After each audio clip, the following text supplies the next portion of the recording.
হ্যাঁ, আমি আসছি এখন কক্সবাজারের সুগন্ধা পয়েন্টে।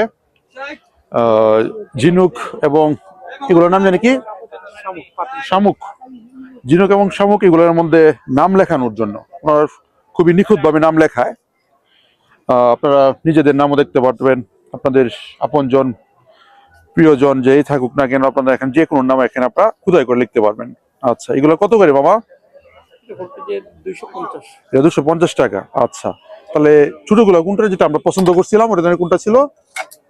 এইটা, এটা কি বলে? এটা ঝিনুক। এই ঝিনুকের মধ্যে আপনারা নাম লিখতে পারবেন এখানে। এই ঝিনুকগুলো জানি কত করে বলছেন মামা? 50 টাকা করে, এক একটা পিস নিবে 50 টাকা করে। আপনারা কক্সবাজার আসলে এগুলো পেয়ে যাবেন। আর সুগন্ধা পয়েন্টে আসলে তো মামার নাম জানি কি? তারেক। তারেক তারেক মামার এখানে আসলে পাবেন। সুগন্ধা পয়েন্টের একদম মেইন রোডের কাছে পাশেই। আপনারা দেখেন দোকানে কি, ওনার দোকানে কি কি পাওয়া যায়। অনেক বিভিন্ন ধরনের আইটেম আছে। আপনারা এসে এখানে পছন্দ মতো করে নিজের নাম, নিজের প্রিয়জনের নাম, পরিবারের নাম, যার নামই হোক এখানে আমরা খোদাই করে লিখতে পারবেন।